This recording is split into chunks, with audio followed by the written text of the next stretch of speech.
अरे नेहा बहू, तू तैयार हुई कि नहीं? अरे तेरे पापा और विहान कब से शोर मचा रहे हैं। मम्मी जी थोड़ा सा टाइम और दो ना, अभी बस पैकिंग खत्म हुई है, अभी तो मैंने मेकअप भी नहीं किया है। और पिंकी बहू, तेरी तैयारी हुई कि नहीं? लंबा सफर है, खाना वाना पैक किया कि नहीं? हाँ मम्मी जी, बस वही कर रही थी, अभी थोड़ा रेडी हो जाती हूँ, फिर रास्ते में फोटोज भी तो लेंगे, पिक्चर अच्छी आएगी ना। दरअसल मधु जी, उनके पति महेश, उनकी 2 बहुएं मनाली में गर्मी के कुछ दिन बिताने जाने वाले थे, पर उनकी बहुओं की तैयारी पूरी नहीं हो रही थी। तभी विहान भी वहाँ आ जाता है। अरे पिंकी, तुम्हारा ये मेकअप तो पूरा ही नहीं हो रहा, ट्रेन छूट जाएगी भाई हमारी। अरे भाई होने दो ना तैयार, क्या हुआ है? सच सबर कर तो जाएंगे ना बहू है? तो किसने मना किया है? पता था जल्दी जाना है, फिर भी लेट सोकर उठी, अब लगा रही है देरी। अरे ट्रेन छूट जाएगी हमारी, फिर मुझे ना कहना। ओहो विहान जी, क्यों घर को सर पर उठाया हुआ है, थोड़ा तैयार तो होंगे ही ना। हो गया है, चलिए अब। हाँ अच्छा ही है, मेरे पति सूरज साथ में नहीं जा रहे, वरना तो पूरे टाइम इनका बस यही चलता रहता। विहान भी ना हमारे साथ बस अगले स्टेशन तक ही जाएंगे, वो वहीं उतर जाएंगे। आप खुसर पुसर हो गई तो चले। अरे भाई चलो, सामान गाड़ी में रखो। सब लोग गाड़ी में बैठकर स्टेशन के लिए निकलते हैं। बेटा विहान, गाड़ी तेज चलाना, कहीं ट्रेन छूट ना जाए। मैं बुढ़ापे में ये ट्रेन मिस नहीं करना चाहती। अरे क्या पता अगले ट्रिप में मैं जिंदा रहूं या ना रहूं। ओफो मधु, तुम्हारा भी ये मेलोड्रामा कहीं भी शुरू हो जाता है। जाने की एक्साइटमेंट में वो लोग समय से पहले ही स्टेशन पहुंच जाते हैं। लगता है हम सही समय पर आ गए। विहान, यहाँ स्टेशन पर ना बड़े ही तीखे मसालेदार छोले मिलते हैं, जरा वो तो ले आ।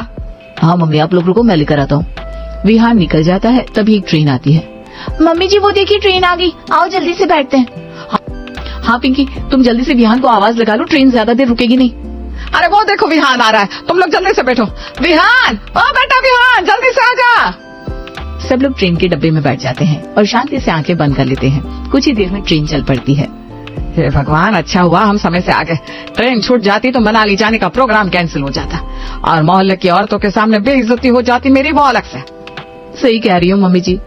आइए ना सब साथ में सेल्फी लेते हैं और स्टोरी पे डालते हैं। मोहल्ले की सारी औरतें तो जलकर राख हो जाएंगी। आप लोगों का अभी से शुरू हो गया? अरे ट्रेन तो अभी ठीक से चली भी नहीं है और आप लोगों ने फोटो डालने भी शुरू कर दिए। अरे करने देना बच्चों को मस्ती, क्या हर टाइम टोका टोकी करता रहता है? एंजॉय करने के लिए तो आया है। देख लीजिए पापा जी, हर टाइम टोका टोकी करते रहते हैं। अरे हम औरतों को तो कभी कभार ही घूमना नसीब होता है, तो एंजॉय तो करेंगे ना। अरे तू इसकी वजह से मूड खराब मत कर, चल सेल्फी ले ले। मोहल्ले वाले ग्रुप में जरूर डालना। तीनों सेल्फी लेकर ग्रुप में डालती है। तभी स्टेशन आता है और विहान उतर जाता है। तभी किसी के खर्राटों की आवाज आती है। मम्मी भूत ट्रेन के डब्बे में भूत है। अरे तू पागल हो गई है क्या? यहाँ कहाँ से भूत आएगा? भाभी सही कह रही है मम्मी, वो देखो। तभी उन लोगों ने देखा वहाँ एक सास और एक बहू थी। अरे कौन हो तुम लोग और यहाँ क्या कर रहे हो? चोरी से घुसे हो ना यहाँ? अरे ओ बहन जी, चोरी से हम लोग नहीं, तुम लोग घुसे हो। ये हमारा डब्बा है, हमने बुक किया था। अरे दिमाग खराब है क्या तुम्हारा? ये डब्बा हमने बुक किया है, तुम लोग यहाँ चोरी से घुसे हो, निकलो यहाँ से। अरे आंटी, ये 204 नंबर है, ये हमने बुक किया था, आप हमारे साथ ऐसे बहस नहीं कर सकती, चलिए जाइए यहाँ से। अरे तुम चढ़ क्यों रही हो मेरी मम्मी जी पर? जब मेरी मम्मी जी बोल रही है हमने किया है बुक, तो हमने किया है। पिंकी सही कह रही है, हम भी यहाँ से हिलेंगे नहीं, हम भी देखते हैं तुम हमको यहाँ से कैसे निकालती हो। सही तो कह रही है मेरी बहू। अरे जब मेरे बेटे ने बुक किया है तो किया। ये देखकर भावना और उसकी बहू चुप हो जाते हैं। जरा खाना तो लगाओ, बड़ी भूख लगी है भाभी। टिंकू भी कब से भूखा है। बस अभी लगाती हूँ।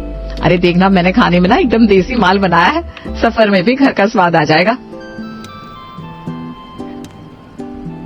नेहा सबको खाना देती है। मम्मी मुझे ये आलू पराठा नहीं खाना, दही नहीं खाना, मुझे सैंडविच खानी है। तो बेटा पनीर और पूरी खा लो, देखो ये बहुत टेस्टी लगता है। नहीं, मुझे ये नहीं खाना। टिंकू दही और पनीर की सब्जी फेंक देता है, जो बेचारी भावना जी के ऊपर जाकर गिरती है। एक तो हमारे डब्बे पर कब्जा कर लिया, ऊपर से मेरे ऊपर ये सब्जी गिरा दी। ये तुम लोगों ने अच्छा नहीं किया। अरे बहन जी, बच्चे ने गिराई है, जानबूझकर नहीं गिराई। अरे अगर गिर भी गई तो क्या हो गया जी? आप क्यों इन लोगों की मिन्नतें कर रहे हैं? और ये डब्बा हमारा है, हम इस पर सब्जी गिराए या पानी? गलती तो इन लोगों की है कि ये लोग यहाँ आए क्यों। बहुत घर घर और ससुराल खेल रहे हो ना, अभी तुम लोगों को बताते हैं। अभी टीटी को बुलाती हूँ, वही तुमको अच्छे से समझाएगा। अरे बुलाओ बुलाओ, वैसे भी टीटी को तो हम बुलाने ही वाले थे। देखना अब जब टीटी आएगा और तुमको यहाँ से निकालेगा, थाने भी ले जाएगा, फिर जुर्माना भी अलग से देना होगा। देखा मेरी बहू कितनी समझदार है। अरे भगवान, क्यों बेचारे को परेशान कर रही हो? बहन जी आप आराम से रह लो। ये सब देखकर भावना जी बेचारी गुस्से से तिलमिला जाती है। कुछ ही देर में मधु के परिवार ने रेल के डब्बे को रसोई घर के जैसा बना दिया था, क्योंकि वहाँ दाल, राजमा, पनीर, अचार की खुशबू, हर तरफ सब्जियां बिखरी हुई। बेचारी भावना जी खुद को रोक नहीं पाई। बस अब मैं बर्दाश्त नहीं कर पाऊंगी। अब मैं टीटी को बुलाऊंगी। अरे बुला बुला, वैसे भी मुझे वो सीट चाहिए जिस पर तू है। थोड़ी देर में टीटी वहाँ आता है, जिसे देखकर मधु खुशी से उछल पड़ती है। अरे अभिजीत, तुम यहाँ? अभिजीत फूफा, ये तो कामना बुआ के पति है ना, अब आएगा मजा। देखना मम्मी जी कैसे अभिजीत फूफा इन लोगों को बाहर निकालते हैं। अरे आप लोग यहाँ कैसे मधु भाभी? ये जो भावना जी है, इन्होंने मुझे बताया कि आप लोग जबरदस्ती इनके बुक किए हुए डब्बे में बैठे हुए हैं। अरे वही तो मैं भी कह रही हूँ, ये डब्बा विहान ने बुक किया था। अब वो तो हमें बिठाकर अगले स्टेशन पर उतर गया था। तो ये लोग बोल रहे हैं कि ये हमारा डब्बा है। भाई लंबा सफर है, हम तो मौज मस्ती करते हुए जाएंगे, इसलिए इनको यहाँ से निकाल दो। टीटी अंकल, ये लोग झूठ बोल रहे हैं। ये देखिए 20 नंबर, ये हमने बुक किया था। ये लोग सुन ही नहीं रहे, उल्टा हमें परेशान किया हुआ है। यहाँ की हालत देखिए। पिंकी बेटा, तुम भी दिखाओ जरा टिकट। ये लो फूफा जी, देखो 205 ही है।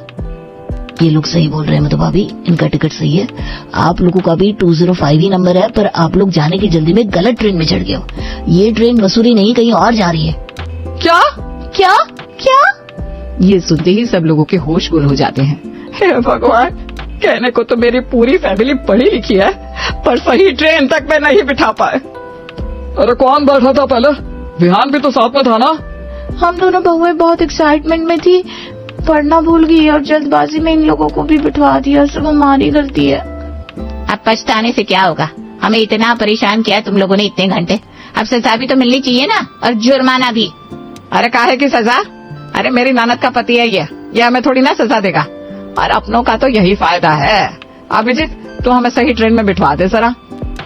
सजा तो मिलेगी भाभी और सही ट्रेन भी, पर उससे पहले आपको पूरे 15,000 का जुर्माना देना होगा। एक तो आपने टिकट नहीं लिया, ऊपर से इन लोगों को बहुत परेशान किया। अरे पर हम तो रिश्तेदार है ना, तू हमसे जुर्माना लेगा? अरे कुछ तो रिश्तेदारी की शर्म कर। अरे जब तेरी बीवी आती है बच्चों को लेकर, तो हम ही पका कर खिलाते हैं, और जाते समय कितना कितना नेक भी देता है। माफ करना भाभी, पर अगर यहाँ रिश्तेदारी निभाई तो मेरी सरकारी नौकरी चली जाएगी। लाइए अब जल्दी से 15,000 निकालिए, वरना थाना भी पास में है। जुर्माना दे दोगी तो मैं सही ट्रेन में बिठा दूंगा। ये सुनकर बेचारे सबके चेहरे उतर जाते हैं, और बेचारी सास 15,000 की करारी गड्डी निकालकर अभिजीत को देती है। तो हमें मनाली की नहीं, बस घर की ट्रेन में ही बिठा दे। लेकिन मम्मी जी मनाली की ट्रिप के बारे में ग्रुप में पोस्ट डाल दी थी, और पड़ोसियों को क्या मुंह दिखाएंगे। अरे 15,000 तो दे दिया ना तुम लोगों की वजह से इनको। वहाँ क्या समंदर का पानी पीकर जिंदा रहोगी? अब पैसे नहीं बचे अपने पास। जाओ जाओ, ध्यान से जाना।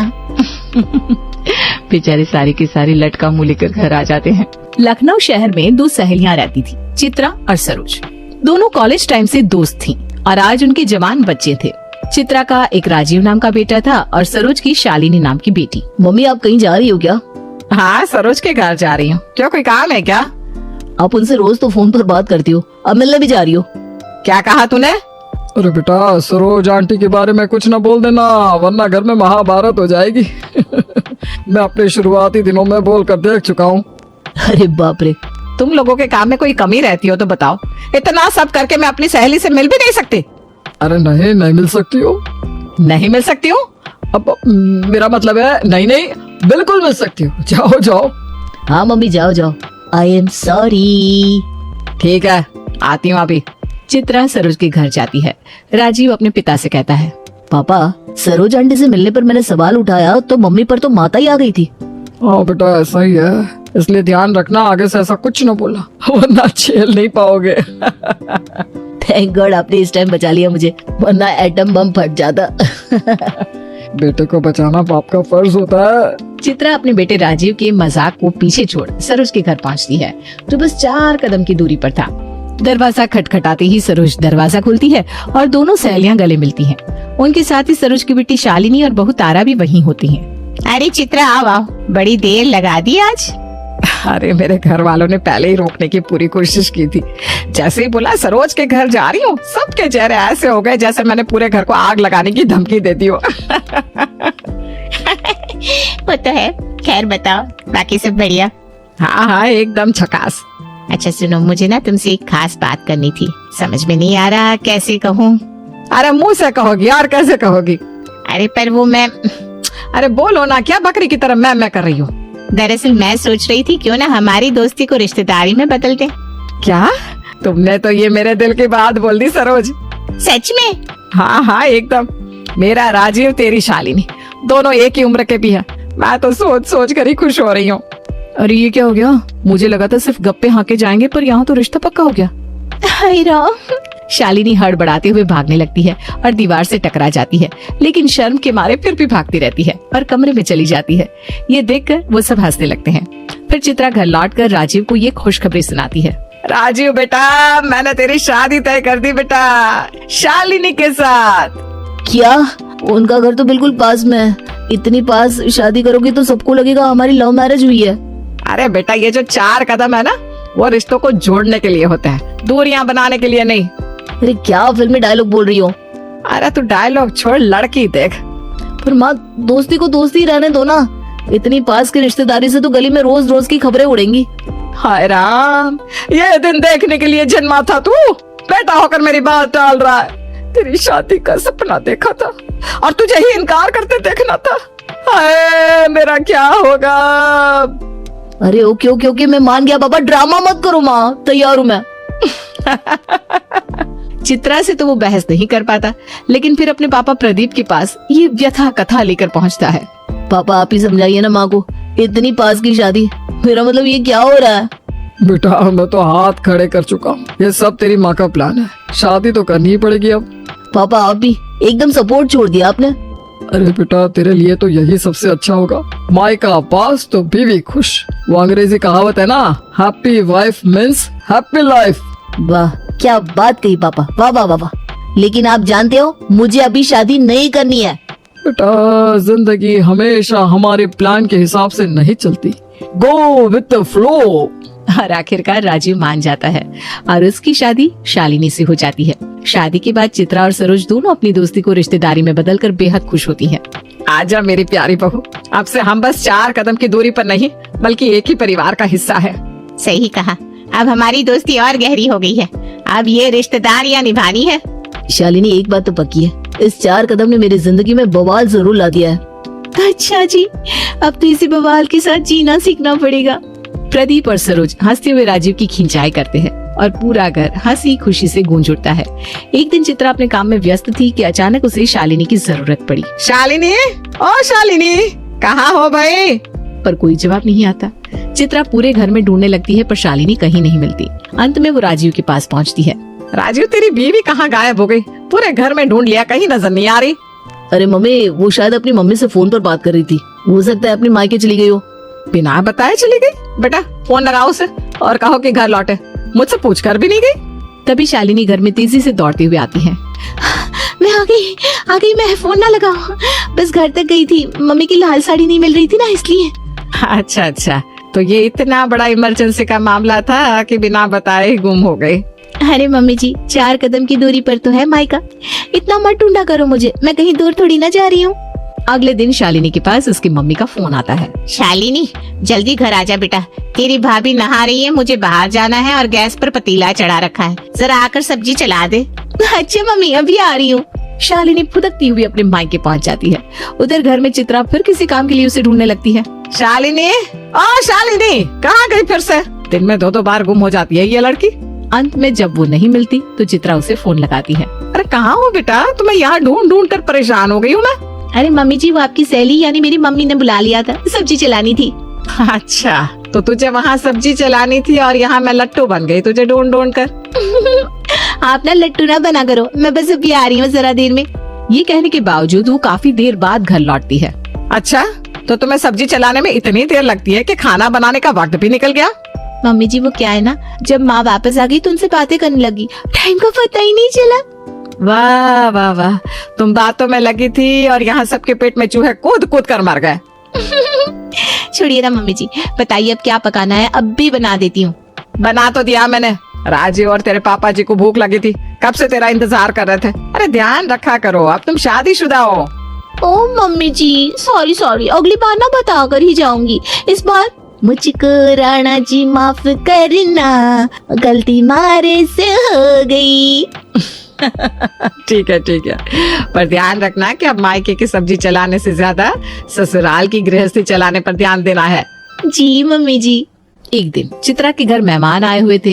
वो उनसे हंसी मजाक में बातें कर रही थी। अचानक उसे याद आया कि वो मेहमानों को चाय नाश्ता कराना तो भूल ही गई है। इसलिए वो शालिनी को बुलाने लगी ताकि नाश्ते का काम वो संभाल ले। शालिनी, ओ शालिनी, सुनती हो बहू, जरा इधर आना। पर कोई जवाब नहीं। चित्रा फिर से जोर से आवाज लगाती है, अरे बहू रानी, शालिनी कहाँ हो? अब चित्रा के सब्र का बांध टूटने लगता है। वो गुस्से में शालिनी के कमरे की ओर जाती है, लेकिन शालिनी वहाँ भी नहीं थी। पूरा घर छान मारती है पर शालिनी का कहीं अता पता नहीं चलता। कमाल है भाई, मेरी बहू है या भूत, कभी भी गायब हो जाती है। थक हार कर चित्रा उसे कॉल करती है। कहाँ हो तुम? मैं कब से कुत्तों की तरह यहाँ भौंक रही हूँ। मम्मी वो मैं मायके आई हूँ। असल में ना मम्मी बाजार गई है, भाभी ना आ रही है और डिलीवरी वाला आने वाला है, तो मम्मी ने कहा कि शालू जरा पार्सल ले लेना। ओहो, तो ले लिया पार्सल महारानी जी? नहीं, अभी तक डिलीवरी वाला आया ही नहीं। उसने बोला था 10 मिनट में आऊंगा, पर देखिए ना कितना लेट हो गया है। अरे तू पार्सल लेने गई है या पिकनिक मनाने? मुझे यहाँ बताकर भी नहीं जा सकती क्या? कितनी बार समझाया है कि जाने से पहले बता दिया कर। और तू हंस क्यों रही है? शालिनी की हंसी नहीं रुकती और वो फोन काट देती है।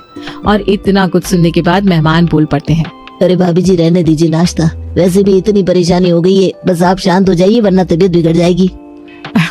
अरे नहीं, नाश्ता तो आपको करके ही जाना पड़ेगा, बहू ना से ही मैं तो हूँ। अगली सुबह शालिनी फिर तैयार होकर कहीं जाने लगती है। चित्रा देखती है और फटाक से रोक लेती है। अरे आप कहाँ चली सुबह सुबह? मम्मी का योगा मैट ना कहीं मिल ही नहीं रहा, बस वही ढूंढने जा रही हूँ। अरे वाह, तुम्हारी मम्मी का योगा में ढूंढने का जिम्मा भी तुम पर है। मतलब अब यहाँ कुछ भी करना छोड़कर कहीं के भी काम करती रहो। मम्मी जी क्या करूं, मेरी मम्मी का मेरे बिना काम नहीं चलता। ये बोलकर वो लहराते हुए चली जाती है। उसके जाते ही राजीव उठकर आता है। चित्रा उससे कहती है, जरा अपनी बीवी को समझाओ, जब देखो तब अपने मायके भाग जाती है। मम्मी शादी आपने करवाई थी तो समझाना भी आप ही की जिम्मेदारी है। मैंने तो मना किया था कि इतनी करीब शादी ना करवाओ, लेकिन नहीं, आप मानी नहीं। अब आप ही संभालो। तो क्या मैं रोज उसकी आया बनकर उसे समझाऊं? मेरी भी कोई इज्जत है। मम्मी अगर इज्जत की इतनी चिंता है तो इसका समाधान आपकी समधन के पास होगा, उन्हीं से बात करो। कौन? आपकी पूर्व सहेली और वर्तमान समधन सरोज आंटी, यानी मेरी सासू माँ। राजीव की बात सुनकर चित्रा सोच में पड़ जाती है। उसे समझ में नहीं आता कि अपनी सहेली सरोज से क्या कहे। सरोज अब सिर्फ उसकी सहेली नहीं, समधन भी है। रिश्ता बदल चुका है। सरोज अब मेरे समधन भी है। मैं इस मामले में उससे डायरेक्ट बात नहीं कर सकती, कुछ और करना पड़ेगा। लेकिन क्या करूं? हे भगवान मेरी मदद करो। अगले दिन चित्रा सब्जी लेने बाजार जाती है, जहाँ उसकी मुलाकात शालिनी की भाभी तारा से होती है। पहले तो वो आपस में हालचाल लेती हैं, फिर धीरे धीरे चित्रा अपनी समस्या बताने लगती है। अरे तारा, ये तुम्हारी ननद शालिनी तो रोज ही तुम लोगों के पास आ जाती है। अब देखो सरोज से कुछ कहूँ तो रिश्ता बिगड़ जाएगा। समझ में नहीं आता क्या करूँ। आपने तो मेरे दिल की बात कर दी। मैंने तो इसीलिए कुछ नहीं कहा कि कहीं आपको बुरा ना लग जाए। आपकी बहू है ना। पर सच में वो रोज हमारे घर डेरा डालकर बैठी रहती है, मुझे भी ना परेशानी होती है। अरे तो हम दोनों को ही कुछ करना पड़ेगा। बताओ कोई तरकीब है क्या? है तो एक जबरदस्त प्लान, लेकिन सवाल ये है कि आप ये कर पाओगी? अरे बेशक करूंगी, बताओ तो सही। तारा अपना चालाकी से भरा प्लान बताती है और दोनों शैतानी हंसी हंसती है। अगले दिन तारा और सरोज किचन में काम कर रही थी। सरोज ने दूध पकने के लिए चढ़ाया और फिर कुछ काम से बाहर चली गई। तारा भी अपना काम खत्म करके अपने कमरे में चली जाती है। कुछ ही देर में सारा दूध उबलकर फैल गया। अरे तारा, सारा दूध बह गया। तू थी ना किचन में, जरा देख नहीं सकती थी क्या? अरे मम्मी जी, मुझे लगा आप शालिनी को बुला लेंगी देखने के लिए, इसलिए मैं अपने कमरे में चली गई थी। मैं दूध देखने के लिए उसे क्यों बुलाऊंगी भला? अरे जब आप सब्जी चलाने के लिए उसे बुला सकती हैं तो मुझे लगा दूध के लिए भी बुला ही लेंगी। सरोज झेंप गई और चुपचाप जले हुए दूध को साफ करने लगी। उसी रात शालिनी फिर से अपने मायके पहुंच जाती है। इस बार चित्रा तंग आकर दरवाजे में ताला लगा देती है। जब शालिनी लौटती है तो दरवाजा खटखटाती है। चित्रा जानबूझकर अंदर इंतजार करती है और काफी देर बाद दरवाजा खोलती है। अरे तू बाहर क्या कर रही है? मैं तो सो गई थी। मम्मी जी, मैं मायके गई थी। ताला लगाने से पहले कम से कम देख तो लिया करो कि मैं घर में हूँ या नहीं। अरे कभी बता कर जाया करो कि जा रही हो, तो पता भी हो। अब क्या हर बार तेरी खबर रखने के लिए सीसीटीवी लगाऊं? मम्मी जी, हर वक्त टोका टोकी की जरूरत नहीं है, मैं सिर्फ मायके ही तो जाती हूँ। और मैं क्या यहाँ जासूस हूँ कि हर पल देखती रहूं कि मेरी बहू घर में है या उड़न छो? तभी शालिनी का ध्यान जाता है कि राजीव भी घर में नहीं है। मम्मी जी, राजीव कहाँ है? मुझे क्या पता, जिस तरह से तुम बिना बताए जाती हो अब वो भी जाने लगा है। अब तेरा पति भी आजाद घूमू मस्त गगन में। शालिनी थोड़ा चिंतित होकर राजीव को कॉल करती है। फोन उठाने पर राजीव कुछ नहीं बोलता। तभी पीछे से किसी लड़की की हंसी सुनाई देती है। शालिनी जलन से जल भुन जाती है। राजीव, ये कौन है जो पीछे से हंस रही है? राजीव कुछ नहीं बोलता, बस उसकी और लड़की की हंसने की आवाजें आती रहती है और फोन कट जाता है। शालिनी जलन से चिढ़ जाती है और पीछे खड़ी चित्रा अपनी हंसी रोकने की कोशिश करती है। मम्मी जी, वो मुझे लगता है राजीव का किसी और से चक्कर चलने लगा है। पीछे से किसी लड़की की हंसने की आवाज आ रही थी, वो कुछ बोले भी नहीं। अरे तो मैं क्या करूं, तो खुद घर से बाहर रहती है, जैसी पत्नी वैसा पति। जब घर में उसे रोकने वाला कोई होगा तभी तो रुकेगा ना। शालिनी गुस्से में राजीव को कई बार कॉल करती है, लेकिन वो फोन ही नहीं उठाता। पूरी रात यूं ही गुजर जाती है। शालिनी सो नहीं पाती। अगली सुबह राजीव घर आता है तो शालिनी का पारा चढ़ जाता है। आप रात भर कहाँ थे राजीव? तुम कब बताकर जाती हो कि तुम कहाँ जा रही हो? तुम्हारे आने जाने का कोई समय है?